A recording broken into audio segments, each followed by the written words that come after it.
Hello again, Youngstown. This is episode 2 of Belly Left Leadership. I'm your Superintendent Jeremy Batchelor, and I have 2 special guests with me today for episode 2.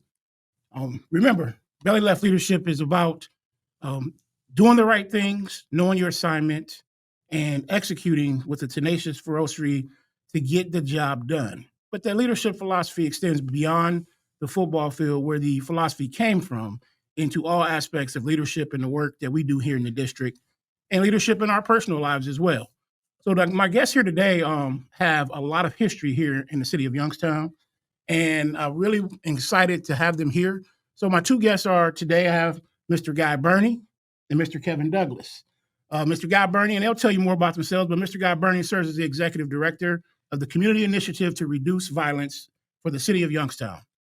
This community initiative is a partnership of law enforcement, social service agencies, and the community to reduce violence in our city.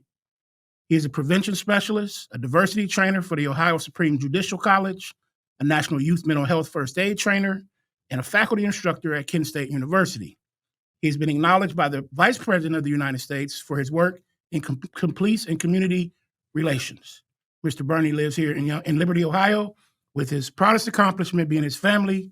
He's been married for 22 years and has 4 wonderful children. Yeah. Welcome, Mr. Burney. Thank you so much, Mr. Batchelor. Mr. Douglas is a distinguished professional with a broad range of experience in juvenile justice, education, and child welfare, underpinned by his education at the Rayen School and Youngstown State University. His career highlights include significant leadership roles at Mahoney County Juvenile Court, such as the Director of Detention, Intensive Probation, Chief Probation Officer, and Day Reporting Director. Kevin's experience and expertise in managing teams and developing effective programs has been instrumental in guiding young individuals toward positive outcomes. Currently, he is a prevention specialist with My Brother's Keeper, and Kevin continues to leverage his vast experience to mentor and support youth, showcasing his lifelong dedication to this community through service and empowerment of future generations. So I'm just very elated to have both of these individuals here. And just, personally, I've known both these individuals for over 40 years. Mr. Douglas, I met him when he used to work with my mother at the juvenile court. And so I've known him. And then I'm also going, I don't know if I'll embarrass him or embarrass both of us, but I also know him from the skating rink back in the day on Sunday night skates with him and all of my aunts and uncles. And I was just a little guy wanting to hang around. But I've known Mr. Douglas for a long time, and he's always been about youth and about young people and about this community. And then my guy here, Guy Burney, we've also known each other for over 40 years. Yes. A lot of people know that when we were growing up, our backyards actually touched. Yes. So our families were family, and I'm just so proud of the work that he's accomplished over the years. And it does my heart good that we're able to work together on some things on behalf of the community now. So, gentlemen, let's jump right into a couple of things. Okay. Tell us a little bit, and we've already talked a little bit about your relationship with the Youngstown City Schools, how it began, and what you do on behalf of Youngstown City School District. Oh, wow. So that goes back deep for me. So first of all, let me say I'm a graduate from Cheney High School. Yep, we forgot that part. That's critical to know. I'm a cowboy. I was, this is belly left, so I was able to play football for the city champs and probably the first playoff team in many years, which was 91. Right. Shout out to Coach Burtis and all those guys. It's exciting to be able to come back. Now, I will say, man, my career really was started from Youngstown.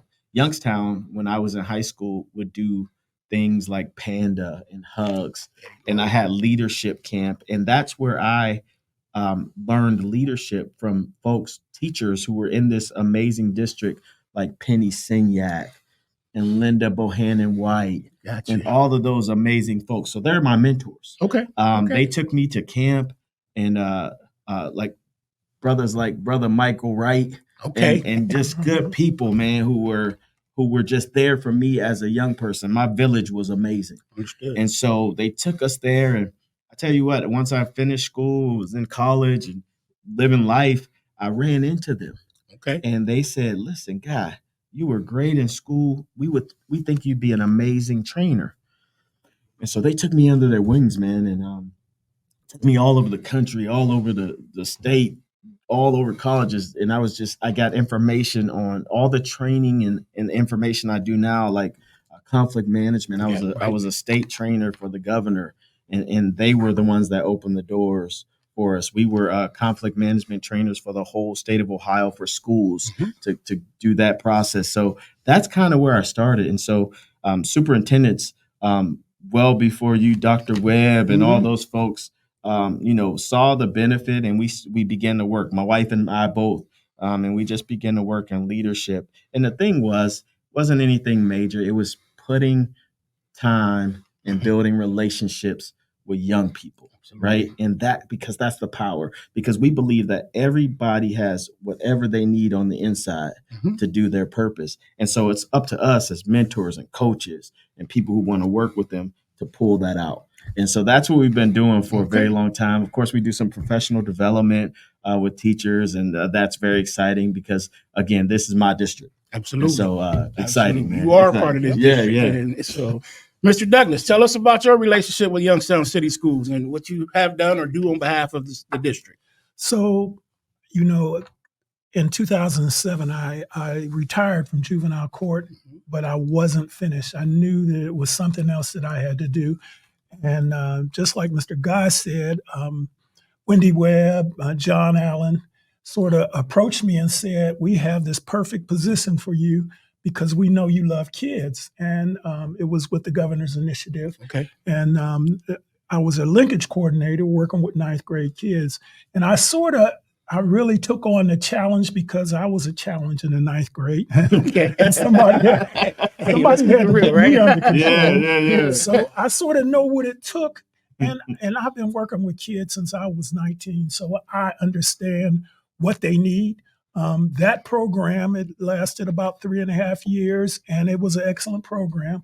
I found that the things that myself and Mr. Guy was using ended up being best practices. And so I had to move on from that program, and I started working at Cheney as support staff for 9th and 10th grade for 2 or 3 years.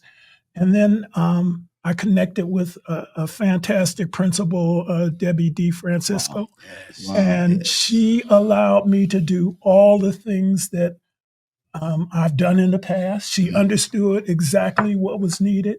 Now, we had some arguments. We bumped heads. But realistically, she believed in me. I believed in her. And we tried to bring that school where it needed to be for the early college program. And we thought it was so necessary for us to get kids on college campuses outside of Youngstown, although we want them to stay here, but we want them to see outside of Youngstown. And Debbie really allowed, I think we've taken over 250 kids to colleges all over the East Coast, HBCUs. She supported me in all of the processes that we did. My last position was academic coach supervisor. Academic coaches are very, very important to the district. It helps the teachers more than anything, and makes them understand and makes kids understand that the teachers really need that time to teach. So we don't like distractions. We worked on distractions. We worked on how you can be a better student. So that academic coach piece was really strong. And since then, I retired in 2021 and went with Mr. Guy. We can't have that. And eventually took on the responsibility as being the MBK coordinator and just work with kids and prevention specialists as a prevention specialist and pretty much doing the same thing that I've been doing. Well, you brought up two things. You brought up our dear friend Debbie DeFrancisco, and we'll probably do a whole another episode on her impact of the district at some point. Matter of fact, I know we will. But we miss you, Debbie. And then you talked about the academic coaches, and on here, we're going to cover the good and the bad, and we're going to talk about the things that, that are recently brought up in the district. And there's been some things where people have kind of questioned our utilization or some support positions. You mentioned the academic coaches, those academic coaches, particularly at our early college programs, and the impact they have. They are support directly to teachers and directly to our scholars. And so, we need folks to understand that, it may not be a teacher position, it may not be a principal position, but those positions and the resources that we allocate towards those do have make a difference in our district and in our kids. So I'm glad you brought that up. So you guys have been working in the district for a long time. What positive changes have you seen in the district? And so what's going well, and how can we keep that going? Well, I guess I'll start. So, Kevin and I, we've been doing this and we work so well together. Because we have the same philosophies, and our philosophy is about relationship building. So I don't think so. I believe in people, or we wouldn't do this work. We're all sitting here, and I know you, and I know Kevin. Like I believe in people. I think there's environments that cause some of the challenges we have, and we need to look at the environments and not look as much as to people as the problems, but the environments that we have. Absolutely. So I don't think people are problems in terms of what we do. I think they have issues and challenges, but I see people as valuable. Absolutely. So we build relationships. Any of our programs that we do, best practice says this: if it looks like a family, it's best practice, right? So if your program looks like a family where people can go to. Now, what do families do, man? Families have challenges. Yes, sir. They have their ups and downs, right? Everybody doesn't always agree on how to get to a place, but we're all trying to get somewhere. Absolutely. But if we can mimic that and then work it out like a family, then we're going in the right direction. Because what it does for some of our amazing young people is it fills gaps that environmental issues cause in our community, right? It fills gaps. Kevin, we always talk, Kevin always said he got so many kids, right? Right. Absolutely. Get kids everywhere. But think about it. Think about it. What I know in my work with the city and community, I recognize that there's a disproportionate amount of African American males in our system, right? Absolutely. And so that number directly affects the students that we have here. So one, we working with those men in the community because it's the solution is many things. But then with programs such as we do and other folks, there's so many people that's doing great work. It fills those gaps in. Right. So it helps put those puzzle pieces in that kids are missing so that they can still get to where they need to go in life. So I see. So first, the relationships here are amazing. When I walk in schools still to this day, man, there's teachers and people that, have been around since I was in school and we're still connected and they're still here working. Yeah, it's challenging some days. Yeah, it's hard. But man, those relationships and us being a family is going to be one of the things that raises. So I think one of the strongest pieces we have in Youngstown is that we are Youngstown. Right. Absolutely. I love it. Absolutely. I love it. And I just want to add a little, I think me and Mr. Guy constantly talk about the importance for, each one teach one.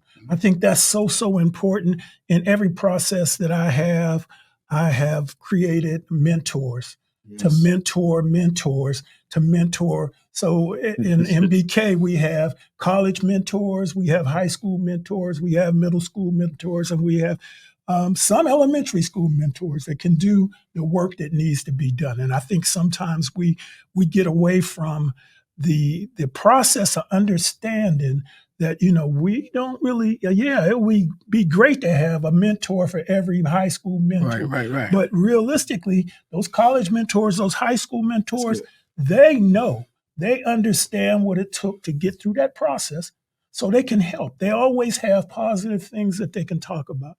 And not only to talk about that process, I think that sometimes, and being in the juvenile justice system and then moving over to the educational system, I think sometimes we look at that bottom 20%, that bottom 15% of the kids that don't do exactly right, have those challenges. And But the top 80% need just as much attention. To keep them where they need to be, we need to make sure that we do focus on that 80% and make sure that we're able to move some of that bottom 20% up to be a part of that process, because it's all it's very, very important to the things that we need to do. We talk about that all the time, kind of tiering and differentiating our supports, and That's right. Definitely, Mr. Douglas, we can't forget about those scholars that are doing the right things, because they continue to need to be mentored and poured into, and that's kind of part of the PBIS system that we use. That's right. We can't forget about those students, and then we need to recognize them for doing the right things and continue to put things into them. But then we also know that bottom tier, that tier that needs more intensive supports, we have to. And so that's one thing you and I've talked about all the time is, hey, I need Mr. Douglas to keep working with them babies and taking them to youth and government and everything else. Then we're going to take some of our more challenging ones to camp pitch with us and those types of things and do the conflict resolution and all those we're working things. on that now. I mean, I say, we got another partner, Mr. Miller, who's helping us with those students. In fact, I give them a shout out if you can watch it. Yeah. They just won the Parks Department basketball league. Okay. On Saturday, I give them a shout out. Yeah. They represented, but so those are kids, and they're amazing kids. They just have more risk factors, right? So they're going through a lot more, and so they have a lot more to deal with, right? So we know they need more attention, and they need specific attention, because to work with young people like that, you have to understand. You can't jump to conclusions. You can't have different perceptions. Just as valuable as any other kid, they're just dealing with stuff. Right. And so now, how do we, as a community, as a village, wrap our arms around those young people? And we have to do it the same. So any improvement anywhere is not one answer. Right. It's a number. We call it so since I'm sitting here with Doctor, I have to use the correct. We call it comprehensive. And so what comprehensive simply means is that we cover every base, every area, right? And so we can't concentrate on one area and then leave anything else out, because that's not a solution. The solution is all these things working at the same time toward the same goal. And now we have something beautiful. So, of course, we've been working at, but we're a small part. We're just a part of the puzzle. And then there's, so with our teachers and our coaches and our athletic teams, all of these things have to be working together at the same time. To get that movement. And I think that's what's happening. So what is that? Belly left. That's belly left, man. That's they pull up. That's what we're getting to. So and I'm sitting here with a lineman, and so it's hard for me. Because although right now I could be a lineman, I was in the backfield. I was in the backfield benefiting from the hard work of the people on the front lines. And so when you told me about it, I was just so excited. It's excited me, because that's what a team is. Absolutely. It may not be a touchdown every time. It may not be, but I tell you what, if we keep running this play, it's gonna go. Absolutely. It's gonna go. Absolutely. That's it. All right. So when you hear the word leadership, what does it mean to you? Let's start with Mr. Douglas. So leadership to me, and I've been, in 2 or 3 leadership positions where I had to sort of change up some of the thought pattern behind it. Sometimes it's authoritative. Sometimes it's a collaboration. Sometimes it's more about building confidence. I think that's a good leader has to be able to build confidence in his team and the people that he's serving. I know right now I'm doing a little middle school girls coaching, where I've been coaching in the district for I don't know how long, but it is so important that you build confidence in our young people. I mean, they have to understand that, you have the abilities. We just got to get it out of you. We just have to get it out of you. So sometimes when I hear leadership, it's leading, but it's more about trying to build confidence within our young people, and even the people that work with our young people. Absolutely. Building confidence in those teachers, building confidence in support teams, for sure, that make them understand how important it is and how much of a difference you can build within that person. Well, man, that was really good, Kevin.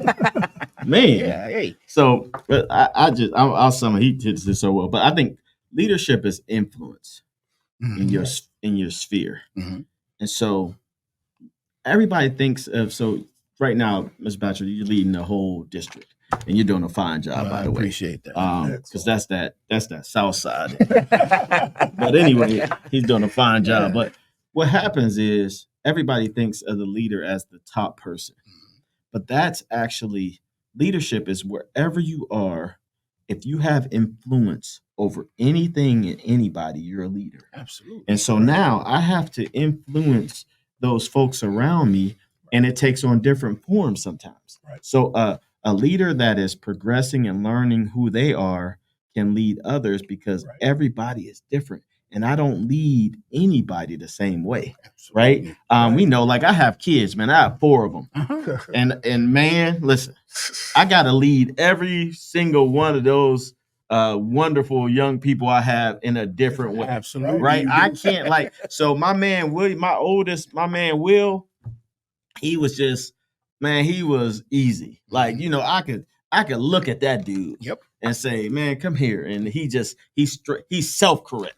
You know what I mean? It's just a great, and we had conversations, but then I have a younger man, John, that's my man. He's the most talented kid I have. Okay. But John, man, don't it's just not a conversation all the time, Mr. Batchelor. It's we kind of get into it. Yeah.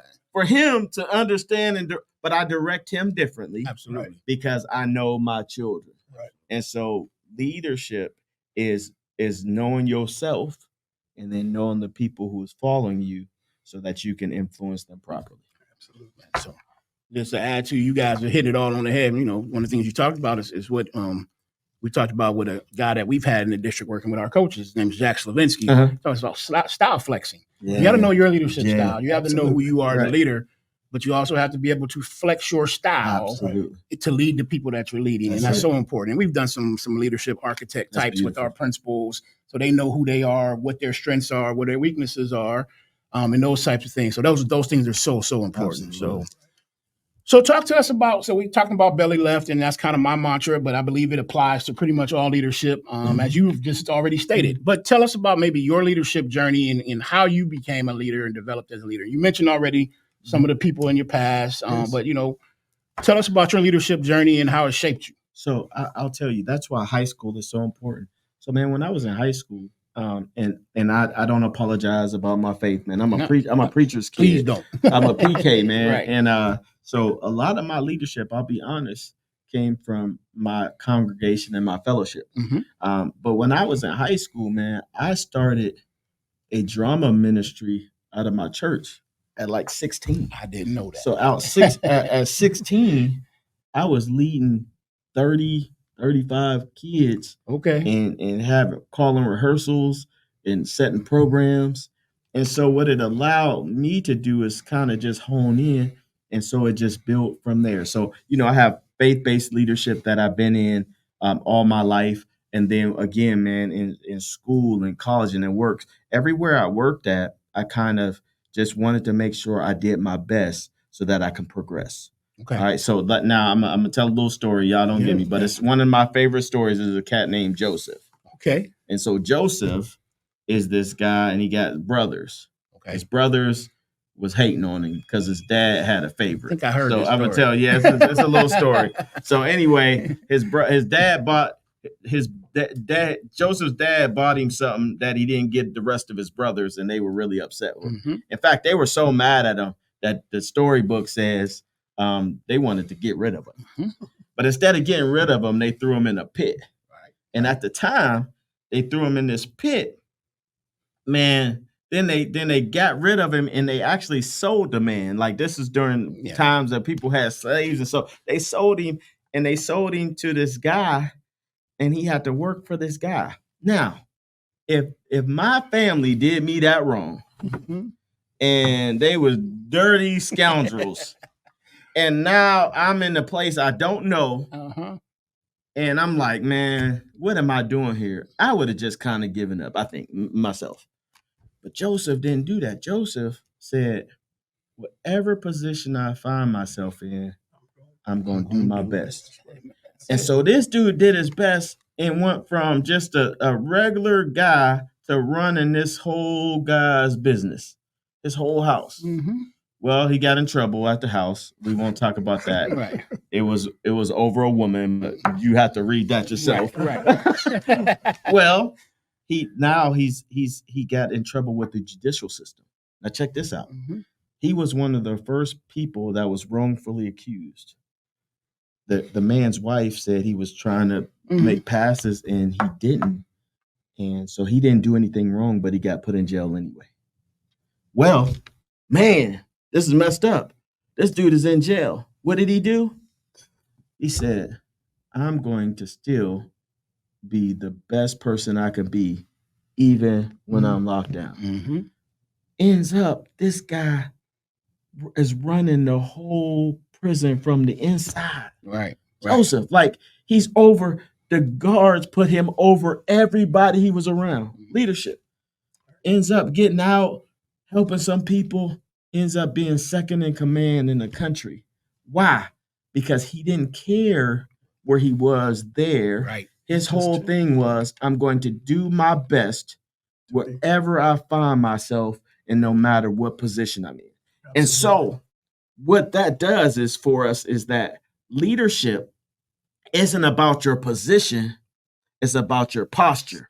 It's about how you position yourself within that to be all that you can be. Absolutely. Because it's in here anyway. Absolutely. Right. And so I think that's leadership in terms of what I found to do. No matter where I go, I don't care if it's a small position. So I've had positions with the governor, and then I've had positions in little group homes. But whether I'm talking to 3 people or 3,000, you're going to get the same. And I think that's what leadership is. Absolutely. Man. Absolutely. Well, I think you just go ahead, Mr. Douglas, and then we'll recap. My process started with authoritarian leader, Mr. Ralph Clark. I was, Yes, sir. No, Mr. Yes, sir. I was 21 years old, and I had been working for him for a couple years. And he said, well, Kevin, you do an excellent job here. He said, but I'm going to give you a supervisor position, and you're going to be over the 4 to 12. And everybody on Mike Wright, Marva Wesson, all of those people were underneath my umbrella. And so he said, well, you're going to have to find a way to lead them. Wow. So he put me in a position. Now you can't lead like me, because no, I'm not. No, there is no lead like you. Ain't no other Ralph Clark. Yes, there is. So that's fine. I worked through that process. Again, same thing. I started in probation. I was the bottom of the barrel. Realistically, I worked hard. I did the things that I needed to do, and I had great relationships with kids. I moved up to the top. I am now currently working on a book talking about full circles. Okay. Because I've had full circles in every position that I've had. I've always started at the bottom. People told me, gave me all kinds of hurdles, and I jumped over them. I slipped over them, and I moved to the top of the process. In everything that I do, I try to make sure that I can influence people and really make sure that I show kids and younger people that you can get whatever you need if you work hard, because it takes hard work. That leadership piece has helped me in coaching. It has helped me when I played basketball. I started off on the taxi squad. Myself and Keith Carter started off on the taxi squad. Yeah. So we were changing uniforms every other home game. So he got it wear it once. I wore it. He wore it once. I wore it once. So that's how we did that. Our coach taught us that. Yeah. But by the end of the season, of course, I was starting. Wow. And, Keith chose to back down, but he ended up going to one of the top D1 schools, Texas. And it was cut from our basketball team. So you got to keep working. You got to keep working. Good. And no matter where they put you, just like Mr. Guy said, no matter where they put you, you just have to make sure that you push forward and that you try to be in a position where you can help others. All right. Tell us about one of your favorite experiences. We've talked about a lot. You guys have probably already addressed some of it, but give me one example of a great experience you've had working with either a scholar or our staff here in Youngstown. So just one, Mr. Guy. I know. I go. I can't. That's hard. So, no, I'm gonna tell you. I'm gonna tell you a real one. So let me say this first. We have so many amazing stories of kids who are so successful right now. And I always say this, and I talked to Mr. Douglas about this as well. We got to get better at telling our story, right? Because we have young people that we work with who are amazing. So I'll give you the quick one. I was doing a camp. This is a long time ago.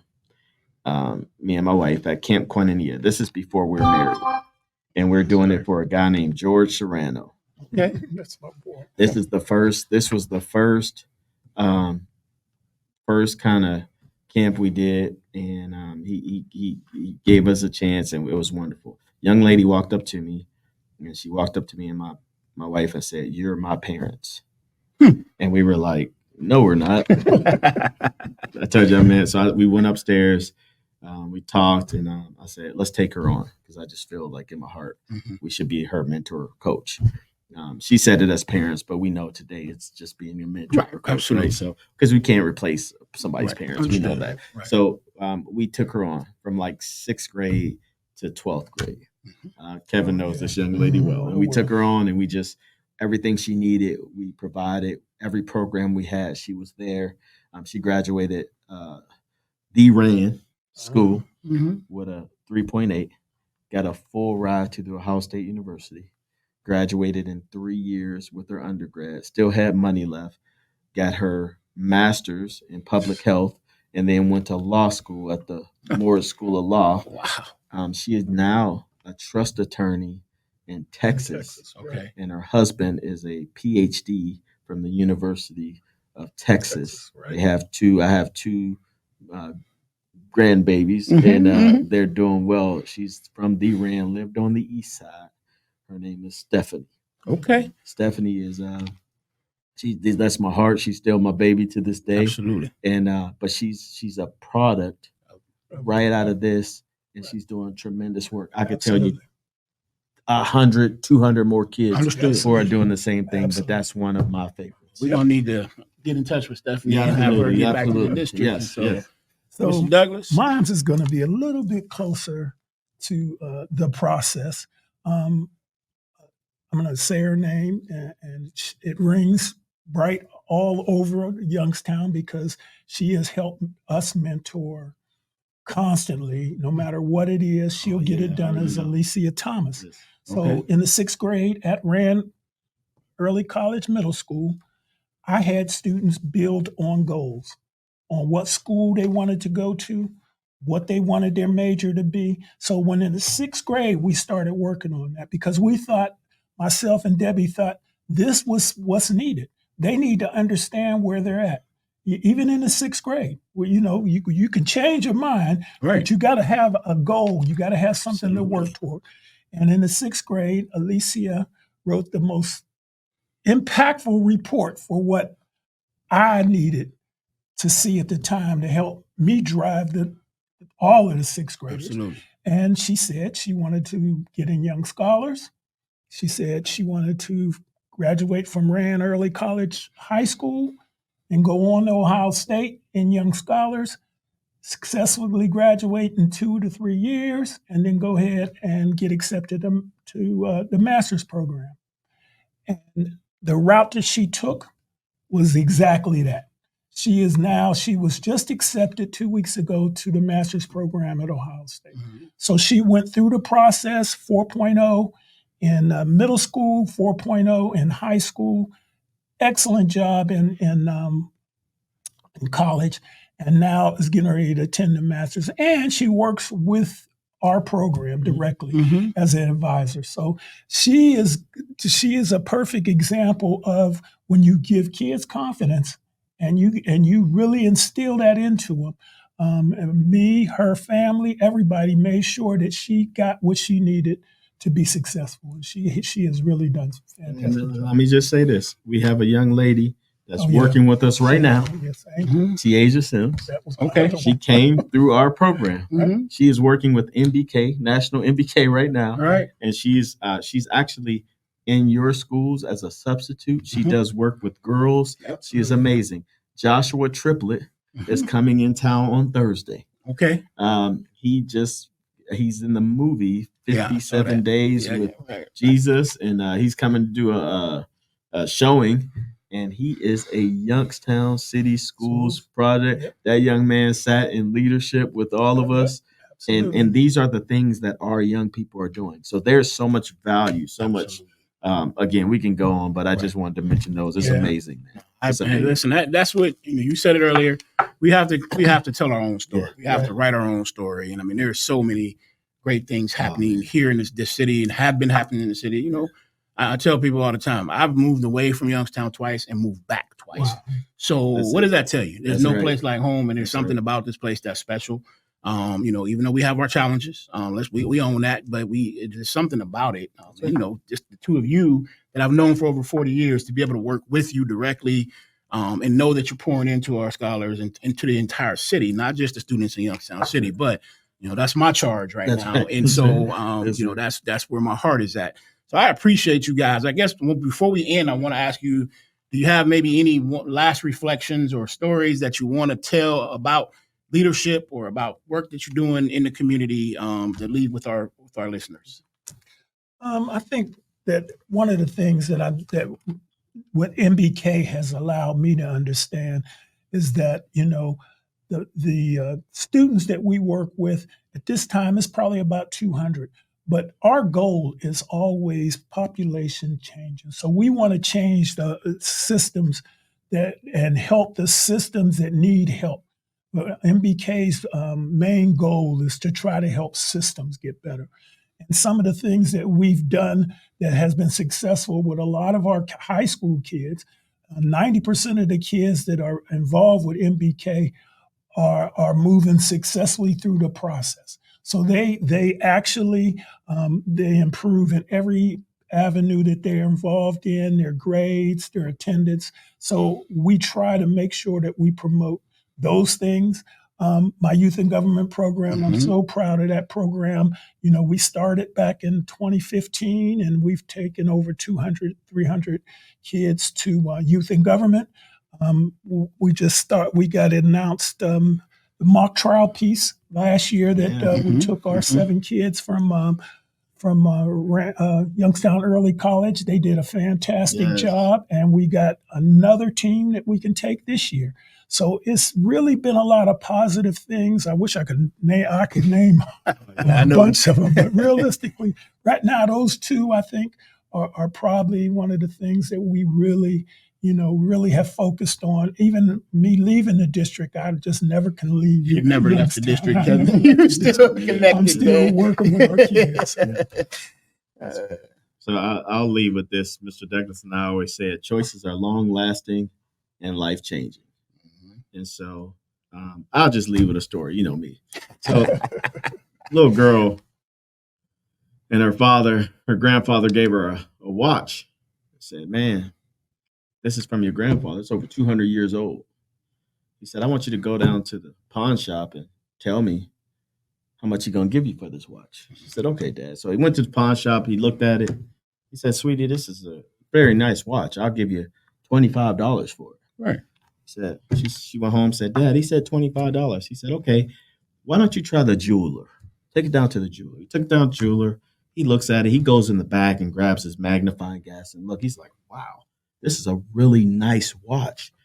Tell you what, young lady, this is a special watch. I'll give you $250 for it. She came home. She said, Dad, man, the jeweler's going to give us $250 for it. He said, I need you to try one more place. He said, where? He said, why don't you take it down to the museum for me? She takes it to the museum. The curator comes. The curator looks at the watch. He looks up and runs upstairs and starts grabbing his books. And he's looking through these books. And he says, young lady, I'm not sure you know what you have. She says, well, my dad just wants you to know how much would you give us for it. He says, baby, I'll give you $350,000 for this watch because that's all we have. It's probably worth more.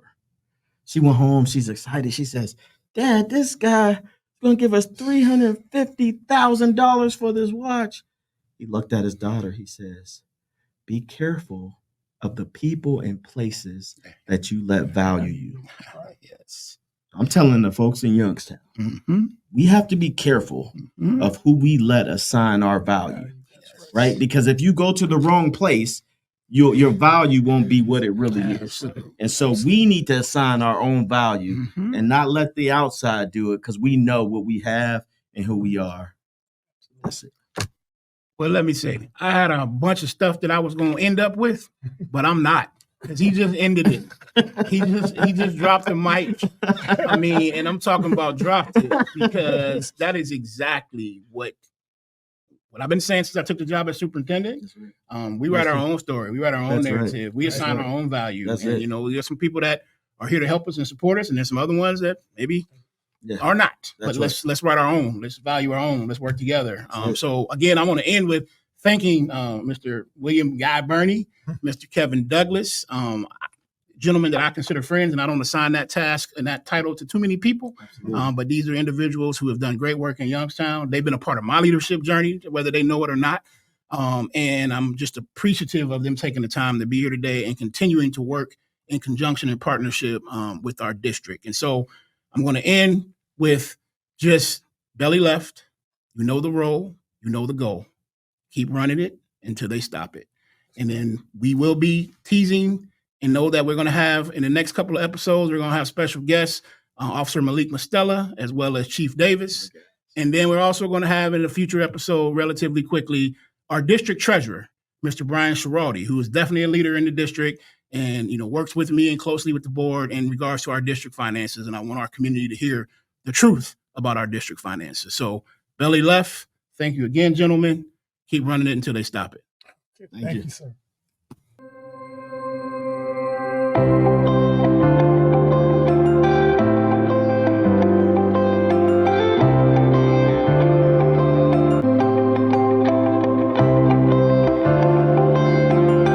This podcast is the property of Showfit Broadcasting and Youngstown City Schools. Showfit audio and video broadcasting students recorded and produced this episode.